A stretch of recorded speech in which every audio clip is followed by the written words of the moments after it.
दूसरा ये परीक्षा का समय, परीक्षा के समय में टीचर बच्चे को बताएगा नहीं। अरे जो टीचर साल भर तक पढ़ाता है भारत की राजधानी नई दिल्ली, भारत की राजधानी नई दिल्ली, वही टीचर वही बच्चे, और एग्जाम में क्या आता है, वही टीचर एग्जाम में क्या लिखेगा, भारत की राजधानी क्या है। क्या उस टीचर को नहीं पता कि भारत की राजधानी क्या है? और नीचे 4 ऑप्शन लिख देगा, दिल्ली, बंबई, महाराष्ट्र, चेन्नई। क्या टीचर को नहीं पता? लेकिन वो बच्चों की परीक्षा ले रहा है कि साल भर तक मैंने इनको जो पढ़ाया कि भारत की राजधानी क्या है, भारत की राजधानी क्या है, देखता हूं इनका दिमाग कहां काम कर रहा था। वो क्लास में कोई बच्चा पूछेगा गुरुजी भारत की राजधानी क्या है, तो टीचर कहेगा मारूंगा थप्पड़ खींच के, ये परीक्षा का समय है। और परीक्षा के समय यदि टीचर उस बच्चे को नकल करवाएगा तो वो उस बच्चे का दुश्मन होता है, दुश्मन। तो भाई ये परीक्षा चल रही है, महापरीक्षा। इस समय संत रामपाल जी कुछ नहीं कहेंगे, चाहे उनकी आंखों के आगे तुम कितने कुकर्म क्यों ना करो। और तुम तो उनकी पीठ पीछे कर रहे हो, वो जेल में बैठे हैं, तुम बाहर हो, तो वो नहीं कहेंगे कुछ भी। काल के साथ एग्रीमेंट है, परमात्मा नहीं तोड़ेगा अपना एग्रीमेंट बिल्कुल भी। समझो मालिक के मकसद को, मालिक के मिशन को समझो। तो परमात्मा कह रहे हैं मैं यही देख रहा हूं कि तुम क्या क्या त्रुटियां करोगे। हिसार की जेल में बैठ के सब देख रहा है। फिर आगे क्या कह रहा है परमात्मा, अब पता चल रहा है कि आप कहां कहां मार खाओगे। स्पष्ट लिखा हुआ है, परमात्मा कहते हैं अब पता चल रहा है मुझे कि तुम कहां कहां मार खाओगे। अर्थात गुरुजी कह रहे हैं कि तुमने क्या क्या त्रुटियां कर डाली मेरे जेल आने के बाद में, बरवाला कांड के बाद में तुमने क्या क्या त्रुटियां कर डाली। कहते हैं अब पता चल रहा है मुझे कि तुम कहां कहां मार खाओगे। तुम राजनीति में मार खाओगे, तुम जगत वालों के सामने मार खाओगे। गैंगस्टरों की सीबीआई जांच करवा रहे हो। भक्तों को 30,000 भक्तों को अजमेर की रैली में गैंगस्टर आनंदपाल सिंह की रैली में शामिल करवा दिया। 5 लाख रुपया संत शिरोमणि है, वो कहां का एक भगत था जोधपुर का, LD दास, लक्ष्मण दास, वो भी राजपूत था। जाति भाई, वो करणी सेना वाले भी राजपूत, LD भी राजपूत। 5 लाख का चेक दे दिया वहां पे मानबड़ाई में फूल के। परमात्मा सब देख रहे थे, वो अंतर्यामी है, उनसे कुछ भी छुपा हुआ नहीं है। पाई पाई का हिसाब लेगा, पाई पाई का। तो क्या कह रहे हैं गुरुजी, अब पता चल रहा है कि आप कहां मार खाओगे। उस गलती का एहसास करवाया जा रहा है। गुरुजी कह रहे हैं तुम्हें एहसास करवा रहा हूं इस पुस्तक के माध्यम से, अगर समझ जाओ तो। लेकिन नहीं समझे। परमात्मा कहते हैं कोटि वर्ष करो संगत संतों की, पत्थर का जल में क्या बीज है, एक चंदन बन में रंग ला दे, बांस बिटम्बी ना सीज है। परमात्मा कहते हैं काल को जीव कहीं नहीं माने, कोट सुने जो ज्ञाना, और जैसे लाख अग्नि में पिंगले बिछुड़ते काट समाना। और परमात्मा कहते हैं जैसे सर्प चंदन लिपटाई, तन भया शीतल पर विष नहीं जाई। तो परमात्मा समझा रहे हैं, कह रहे हैं परमात्मा कि उस गलती का एहसास करवाया जा रहा है, फिर भी ये लोग नहीं समझ रहे। और अब 2023 के चुनाव में इन्होंने मध्य प्रदेश में तो जो है बल्कि कांग्रेस सरकार को सपोर्ट करवाया, और बाकी स्टेट में इन्होंने बीजेपी को सपोर्ट करवाया। अब भी नहीं सुधरे ये लोग। अरे कैसे वो पाठ प्रकाश इन कुपात्रों के द्वारा जो उन आश्रमों में किया जा रहा है वो काम करेगा? जिंदगी में नहीं करेगा। कितनी सेवा कर लो उन आश्रमों में जा जाके, कितने खड्डे खोद लो, कितनी मिट्टी उठा लो, कितनी जो है बल्कि बजरी उठा लो, परमात्मा मजदूरी करवा के प्रसन्न नहीं है। परमात्मा जो मर्यादा में रह के भक्ति करेगा उससे प्रसन्न होता है। बिजली खान पठान तथा वीर सिंह बघेल व अन्य हिंदू मुसलमान अनुयायी इतना ज्ञान समझकर फिर लड़ मरने को तैयार हो गए। पिछली गलतियों से सबक लेकर काल के जाल से बचो। परमात्मा कह रहे हैं पिछली गलतियों से सबक लो नालायको, आज भी वही गलतियां कर रहे हो, काल के जाल से बचो। सच्ची सेवा करो। सच्ची सेवा क्या? भक्ति मर्यादा में रह के जो की जाती है उसको कहते हैं सच्ची सेवा। गुरु सेवा में फल सर्वस आवे, गुरु विमुख नर पार न पावे। ये तो सारे गुरु विमुख हो चुके हैं, सबकी मर्यादा खंडित है इनके मैनेजमेंट वालों की। जो सेवा मिले दिलो जान से करो, जो नहीं मिले तो संतोष करो, क्योंकि सेवाओं में इनमें लड़ाई झगड़े होते हैं। कोऑर्डिनेटरों की सेवाओं में लड़ाई झगड़े होते हैं, मान बढ़ाई, मेरा वो पद छीन लिया, मैं वहां का कोऑर्डिनेटर था, मैं 4 साल से मैं कोऑर्डिनेटर था। अरे आज जो हिसार जेल से जो विशेष संदेश ऑडियो आ रही है उनमें भी गुरुजी कह रहे हैं कि आपस में लड़ रहे हैं, बाढ़ में जाओ कोऑर्डिनेटर, यहां तक दुखी होकर कह दिया गुरुजी ने। यानी 2020 तो छोड़ो, आज भी लड़ रहे हैं ये। कोऑर्डिनेटर कोई मंत्री पद नहीं है, साफ साफ लिख रहे हैं गुरुजी, कोऑर्डिनेटर कोई मंत्री पद नहीं है। दास बनकर गुरु की सेवा करो, चाहे बर्तन साफ करने की सेवा मिले, दास की दशा देखकर जी लगाकर दास की नौकरी समझकर करो। मेरे कष्ट को याद रखकर आपस में लड़कर काल के हाथ ना लगो। गुरु जी को पता है कि काल के हाथ में जा रहे हैं, आत्माओं को ले जा रहा है काल, कोई बीमारी से, कोई एक्सीडेंट में, कोई वैसे। तो परमात्मा कह रहे हैं गुरुदेव भगवान दुखी होके शब्द बोल रहे हैं, नालायकों जिसने गुरु को दुखी कर दिया उसके पास भक्ति कहां है। मेरे कष्ट को याद रखकर आपस में लड़कर काल के हाथ ना लगो। विचार करो दास के लिए, दास आपके लिए मर मिट रहा है, मुझ पर दया करो। लास्ट में गुरु जी कह रहे हैं मुझ पर दया करो। अरे नालायको, जो भगत अपने कुकर्मों के चलते, अपनी अज्ञानता के चलते, अरे मैनेजमेंट तो कर रहा है जानबूझ के कुकर्म, और ये संगत जानबूझकर गांधारी की तरह आंखों पे काली पट्टी बांध के चल रही है, जरा भी विचार नहीं करती कि ये मैनेजमेंट क्या कर रहा है। ये गंदी राजनीति हमें परमात्मा ने सिखाई है, ये स्टेडियम बनवाना हमें परमात्मा ने सिखाया है, ये गैंगस्टरों की सीबीआई जांच का समर्थन करवाना हमें परमात्मा ने समझाया है, आरक्षणों में ये 5-5 लाख, 11-11 लाख, 1-1 करोड़ रुपए देना ये परमात्मा ने सिखाया हमें। कोई सवाल जवाब नहीं कर रहा, इसलिए परमात्मा बेहद दुखी है कि रह जाओगे, मर जाओगे ऐसे ही अब की बार भी तुम काल के जाल में। अब बताओ भाई और बहनों, ऐसे कुपात्रों को, ऐसे मनमुखी आचरण करने वालों को परमात्मा कैसे ये आश्रम बनाने का आदेश देगा, कैसे इन आश्रमों में पाठ प्रकाश करने का आदेश देगा। जो भगत अपने गुरु जी को खून के आंसू रुला रहे हैं, उनके मुख से किया गया पाठ कभी लाभ देगा क्या? उनके मुख से तो 3 समय की आरतियां भी संपूर्ण नहीं होती। तो कहां धक्के खा रहे हो? ये पाठ प्रकाश अपने घर पे शुरू कर दो, आगे बताया जाएगा आपको पूरी विधि। ठीक है जी। दूसरी बात, मर्यादा क्या क्या है पाठ प्रकाश की, वो भी इसी पुस्तक में आगे लिखा हुआ है। परमात्मा ने इसी पुस्तक में लिख रखा है, गुरुदेव भगवान ने, पेज नंबर 74 पर भगत जनों को निर्देश, अखंड पाठ के नियमों का पालन संबंधी जानकारी, बहुत सारी जानकारियां, लेकिन मैंने बता देता हूं। पाठ के दौरान सबसे अहम नियम, यानी सबसे मुख्य नियम क्या है? नजर नेक रखें, जबकि सबको पता है कि इनकी नजर नेक हो ही नहीं सकती, इनकी नजर नेक हो ही नहीं सकती, क्योंकि मर्यादा है ही नहीं। नियत साफ रखें, नियत तो साफ है ही नहीं, इनको तो पैसा चाहिए। ये लोग पाठ इसीलिए करवाते हैं कि माया माया माया माया।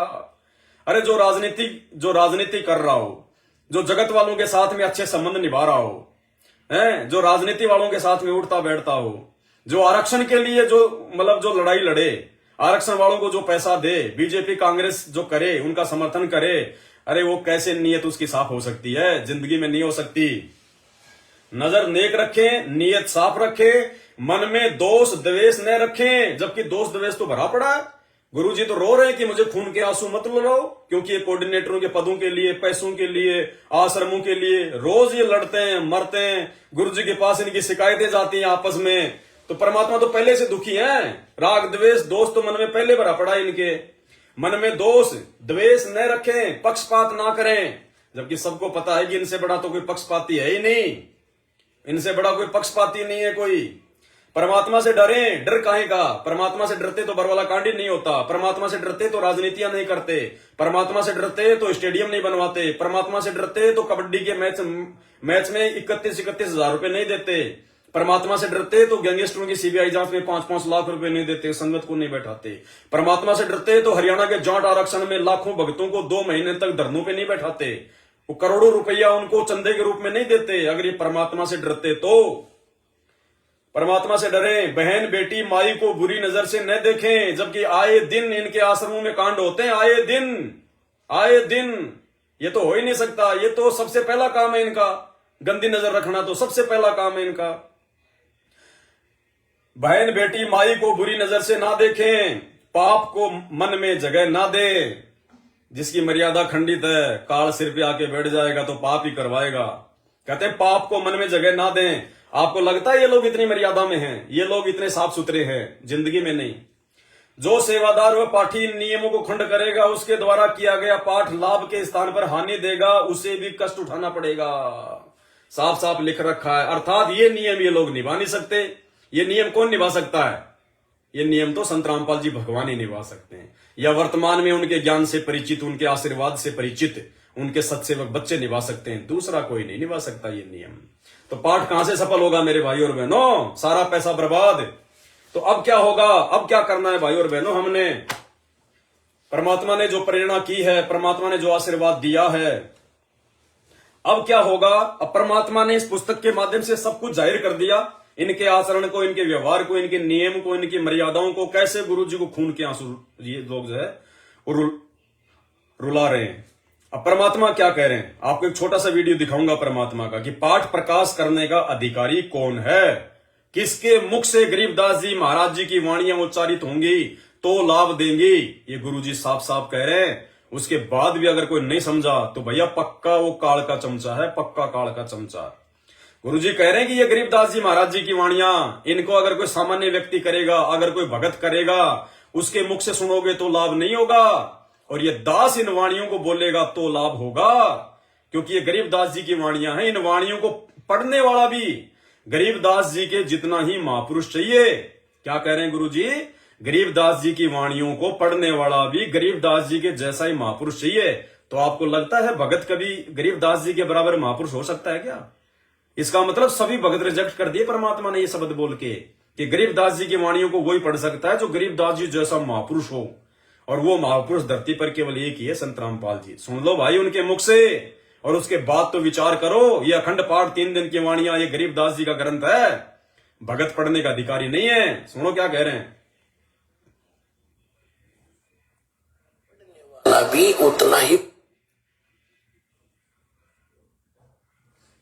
और गरीबदास जी की वाणी अवदास पढ़ा रहा है, क्योंकि इसको पढ़ने वाला भी उतना ही पवित्र चाहिए जितना महापुरुष हो परमात्मा ने जिनको ज्ञान दिया था। तो जो इस दास के मुख से जो सुनोगे उसका असर न्यारा होगा, और इन्हीं सत्संग में कोई और करेगा भगत तो उससे लाभ नहीं होगा वो, क्योंकि अधिकारी के बिना यह काम करे को नहीं। और अधिकारी के बिना गरीबदास जी की वाणियां काम करती नहीं। आया कुछ समझ में क्या कह रहे हैं परमात्मा, और क्यों परमात्मा ने अब अपने मुख कमल से वाणियां इसार जेल से बोल के भेजी है कि नालायको, तुमने तो मेरी गैर हाजिरी में झूठ सांच बोल के तुमने तो भक्तों का बट्टा बैठा दिया। गुरुजी ने इसार जेल से 50 घंटे की वाणी रिकॉर्ड करके भेजी अब, जो अब की बार दिव्य धर्म यज्ञ के उपलक्ष्य में इन सभी आश्रमों में भक्तों ने पाठ नहीं किया। अब की बार संत रामपाल जी के मुख कमल से उच्चारित वाणियां भेजी गई हैं, और ये वाणियां संत रामपाल जी ने जो भेजी हैं ये आश्रमों के लिए नहीं भेजी कि आश्रमों में मेरी वाणी से पाठ करो, नहीं, वो तो एक बहाना है। परमात्मा ने घर घर में पाठ करवाना है, अब घर घर में पाठ करवाना है। अगर ये वाणियां ना चलती इन आश्रमों में जो संत रामपाल जी ने जेल से अपने मुख कमल से उच्चारित करके भेजी है, संत गरीबदास जी के अखंड पाठ की, अगर ये वाणियां लाइव नहीं चलती तो ये वाणियां हम सत्सेवकों तक नहीं पहुंचती, और हमारे तक नहीं पहुंचती तो भैया कैसे घर घर में पाठ होगा, कैसे घर घर में पाठ शुरू होता। अरे 9 साल हो गई आज तक तो गुरुजी ने नहीं भेजी। आज क्यों भेजी? क्योंकि अब वो ठीक का समय आ गया। दास ने बहुत समय पहले कहा था कि जब गुरुदेव सतलोक चले जाएंगे ये 3 दिन के पाठ प्रकाश ये बंद हो जाएंगे। ये तब तक ही है जब तक गुरुजी धरती पर हैं, क्योंकि महापुरुष ही इन वाणियों को कर सकता है, दूसरा कोई करने का अधिकारी नहीं है। तो परमेश्वर ने अपने सतलोक जाने से पहले पहले पूरी व्यवस्था सेट करनी है, पूरा विधान परमात्मा ने सेट करना है, और विधान परमात्मा अपने बच्चों के लिए करेंगे, अपने बच्चों से ही करवाएंगे। तो अब सात संगतियों के माध्यम से परमात्मा ये अखंड पाठ, ये खुला पाठ गरीबदास जी की वाणियों का अब आज के बाद में घर घर में शुरू हो जाएगा। घर घर में दास के यहां तो शुरू हो चुका है परमात्मा के आशीर्वाद से। यहां तो दास के यहां से तो चार दिन हो गए परमात्मा की वाणियां अखंड चलती है। अभी लाइव आ रहा था इसलिए दास ने आवाज थोड़ी सी जो है वो धीरे कर रखी है, सुनिए। सुनकर ज्ञान अमान अनाहद अमली अमल खयारे, दास गरीब अमरपुर पहुंचे नायम साध सहारे। सुनत ज्ञान गलताना पद पदे समाना, अमर लोक से सतगुरु आए रूप धरा करवाना। अखंड पाठ चल रहा है। ऊट मैल में डोले बूझत सहा बयाना, 50 घंटे की वाणी है। रूप दया का सिद्का मैल सराय बखाना। ये 50 घंटे की वाणियां लगातार, वाणियां शब्द चौपाइयां, इतना आनंद आता है गुरुदेव भगवान के मुख कमल से सुन के, असीम आनंद, रोम रोम खिल जाता है। अब ये पूरे भगत समाज में शुरू हो जाएगा अखंड पाठ। अब ये किसी आश्रम की जरूरत नहीं है, कोई 21,000 रुपए देने की जरूरत नहीं है, कुछ भी करने की जरूरत नहीं है। जो करने का अधिकारी है उसके मुख कमल से आप और हमारे तक वाणियां आ चुकी हैं। ये परमात्मा ने भिजवाई, 9 साल से नहीं भिजवाई। अब ठीक का समय आ गया, परमात्मा ने देख लिया। इस पुस्तक में रो रो के परमात्मा ने लिख दिया कि ये लोग नहीं सुधरेंगे, मैनेजमेंट वाले ये भक्तों का पूरा सत्यानाश करेंगे। अंत में परमात्मा ने अपनी सोची समझी युक्ति के तहत अब की बार अखंड पाठ की वाणियां अपने मुख कमल से उच्चारित करके और इन मैनेजमेंट वालों के माध्यम से हमारे तक भिजवा दी। इन मैनेजमेंट वालों के माध्यम से ही अपने बच्चों तक भिजवा दी कि बच्चों रिकॉर्ड कर लेना, डाउनलोड कर लेना। बाद में तो हो सकता है लोग वीडियो हटा देंगे, डिलीट कर देंगे, लेकिन पहले पहले वाणियां मेरी रिकॉर्ड कर लो। तो भैया दास ने परमात्मा के आशीर्वाद से गुरुदेव के पूरे 3 दिन के प्रकाश पाठ की वाणियां 50 घंटे की अखंड वाणी लगातार शुद्ध बिल्कुल साफ सुथरी आवाज 24 घंटे चलती है। इतना आनंद आता है, इतना अच्छा माहौल परमात्मा के आशीर्वाद से। और आने वाले समय में इन्हीं वाणियों से परमात्मा घर के चारों तरफ रक्षा कवच बना देगा। रक्षा कवच। और ये वाणियां हर किसी के काम नहीं करेंगी, ये वाणियां हर किसी के काम नहीं करेंगी। ये वाणियां केवल साध संगति से जुड़ने वाले भगत भाई बहनों के घरों पर ही काम करेंगी। आगे इसकी पूरी विधि बताएंगे आपको, कैसे आपको ये वाणियां जो है मतलब घर बैठे आपको प्राप्त होंगी, क्या आपने करना है, क्या क्या सावधानियां रखनी है, सारी बातें आपको बताई जाएंगी। तो क्या कह रहे परमात्मा कि गरीबदास जी की वाणियों को पढ़ने का अधिकारी वो ही है जो गरीबदास जी जैसा ही पवित्र हो। तो भैया कोई भगत गरीबदास जी जैसा पवित्र हो सकता है क्या? गरीबदास जी कौन थे? खुद परमात्मा थे। तो इसलिए तो आज ये परमात्मा स्वयं पढ़ रहा है, क्योंकि उस समय भी वो भी परमात्मा थे। आज ये संत रामपाल जी के रूप में आ गए। भगत पढ़ेगा तो कैसे लाभ मिलेगा? पढ़ ही नहीं सकता, विधान ही नहीं है। ये तो खाली धूड़ में जो है लठ लग रहा था मैनेजमेंट वालों के माध्यम से, धूड़ में लठ। इनकी माया की चाहत थी, इनको माया मिल गई, लेकिन अब कुछ नहीं। अब आगे मर्यादा बचाएगी, भक्ति बचाएगी, मैनेजमेंट नहीं बचाएगा, ध्यान रख लेना। तो क्या कह रहे हैं गुरु जी? और विचार करो, क्या ये 3 दिन का पाठ करने के अधिकारी आश्रम वाले हैं जो परमात्मा कह रहे हैं?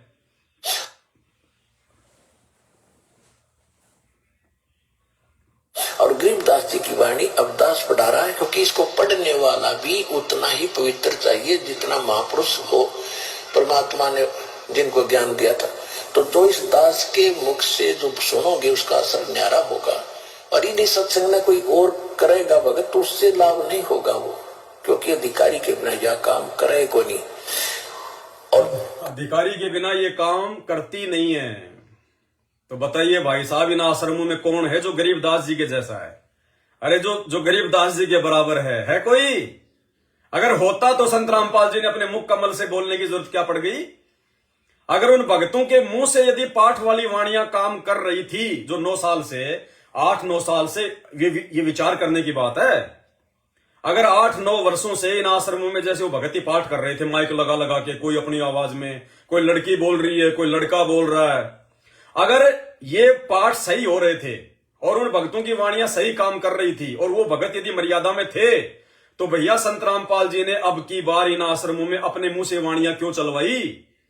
अगर वो भगत सही थे, वो अधिकारी थे, वो नियम में थे, मर्यादा में थे, उनके मुंह से किया गया पाठ यदि भक्तों को लाभ दे रहा था, तो संत रामपाल जी ने अब की बार अपने मुख कमल से इन आश्रमों में वाणियां क्यों चलवाई 3 दिन की? क्योंकि इस पुस्तक में परमात्मा ने सब साफ कर दिया कि वो मर्यादा में नहीं है, उनकी नेक नजर नहीं है, उनके मन से राग द्वेष ईर्ष्या छल कपट मन मुटाव गया नहीं है, माता बहनों के प्रति उनकी नेक नजर नहीं है, वो इन वाणियों को बोलने के अधिकारी नहीं है। इसलिए परमात्मा ने अब की बार अपने मुख कमल से बोलकर रिकॉर्ड करके वाणियां भेज दी। और भेजने का मकसद ये नहीं है कि अब इन आश्रमों में अगर मेरी आवाज में यानी गुरुदेव की आवाज में यदि वाणियां चलेंगी तो भक्तों को लाभ होगा। नहीं, ये परमात्मा ने केवल इसलिए अपने मुख कमल से वाणियां इन आश्रमों में अब की बार बुलवाई है कि ये वाणियां हम साथ संगत वाले रिकॉर्ड कर लें, हम तक पहुंचाने के लिए परमात्मा ने। क्योंकि अब परमात्मा ने साथ संगतियों के माध्यम से घर घर में परमात्मा की अखंड वाणियां शुरू करवानी है। अखंड वाणियां क्या कहा था परमात्मा ने? क्योंकि वो ठीक का समय आ गया भाई और बहनों। जब ठीक का समय आता है तब परमात्मा का सारा खेल होता है, सारी लीलाएं होती हैं। क्या कह रहे हैं परमात्मा इस सत्संग में कि ये दास जब सतलोक जाएगा उससे पहले पहले सारी व्यवस्था सेट कर जाएगा और आप भक्तों को कहीं भी हांडने की जरूरत नहीं है, कहीं धक्के खाने की जरूरत नहीं है। हरियाणा में हांडना कहते हैं धक्के खाना फालतू में। तो परमात्मा कह रहे हैं कहीं हांडने की जरूरत नहीं है। अब भगत कहां हांडेगा? ज्यादा से ज्यादा भगत कहां जाएगा? आश्रमों में जाएगा। तो परमात्मा मना कर रहे हैं कि कहीं हांडने की जरूरत नहीं है, उन आश्रमों में धक्के खाने की जरूरत नहीं है। परमात्मा कहते हैं ऐसी व्यवस्था करके जाऊंगा, तुम्हें कहीं धक्के खाने की जरूरत नहीं है। ध्यान से सुन लो।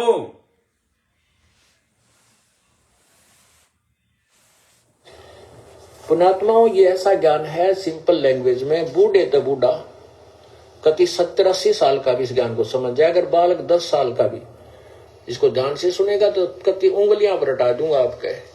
ज्ञान तो इसलिए बताना जरूरी हो गया कि अज्ञान गणा हो गया, कोई तुम्हें विचलित ना कर दे, वह ये बात बिगाड़ ना दे काल का दूत आके। इसलिए नहीं तो फिर 2 अक्षर की बात है, ये ज्ञान है, ये नाम है, ये भक्ति करो, फिर बातें खत्म होगी। सुनो, ये मर्यादा है। और जब ये एक रूटीन पड़ जाएगा, फिर सत्संग घर घर में सीढ़ी हो जाएंगी, घर घर में सत्संग सुनियो। ये दास जब सतलोक चला जाएगा, ऐसी व्यवस्था बना के जाएंगे कि तांडने की जरूरत ना पड़े तुम। और कई पीढ़ियों तक दास जब सतलोक चला जाएगा तो ऐसी व्यवस्था करके जाएंगे, तुम्हें कहीं हांडने की जरूरत ही नहीं पड़ेगी। अब भगत कहां हांड रहे हैं? आश्रमों में हांड रहे हैं भगत, आश्रमों में धक्के खा रहे हैं। तो परमात्मा कहते हैं घर घर में सीडी हो जाएगी, घर घर में डीवीडी हो जाएगी, मर्यादा तुमको मिली गई, विधि सारी तुमको समझा दी जाएगी। उसके बाद अपने घर पे रहना, अपना काम धंधा करना और अपनी भक्ति करना, कहीं भक्ति के लिए हांडने की जरूरत ही नहीं पड़ेगी। ध्यान से सुन लो दोबारा।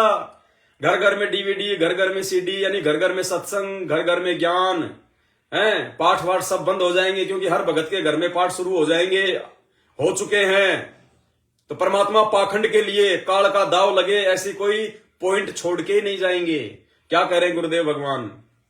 एक रूटीन पड़ जाएगा, फिर सत्संग घर घर में सीढ़ी हो जाएंगी, घर घर में सत्संग सुनियो। ये दास जब सतलोक चला जाएगा, ऐसी व्यवस्था बना के जाएंगे कि तांडने की जरूरत ना पड़े तुम। और कई पीढ़ियों तक का मोक्ष होगा आपको, फिर कोई विचलित करने वाला नहीं रहेगा, ना काल का दूत घुसेगा जो तुम्हें बर्बाद कर दिया, तुम्हारे कोई अज्ञान पैदा कर दिया। ज्ञान नाम की चीज नहीं छोड़ेगी परमात्मा का, ऐसा ज्ञान है ये। तो भाई और बहनों, अपने सतलोक जाने से पहले पहले इस हार जेल में बैठे बैठे परमात्मा अपने बच्चों को भक्ति में इतना रंग देंगे, इतना उनको जो है वो दृढ़ कर देंगे, अपने बच्चों को परमात्मा आत्मनिर्भर बना देंगे। आत्मनिर्भर, जैसे हम सत्सेवक केवल अपने गुरु जी के ऊपर निर्भर हैं, जय बंदी छोड़ की लोड़ को नहीं और की। एक घड़ी आधी घड़ी, आधी में पुनियाद, कबीर संगत साधु की कटे कोटि अपराध।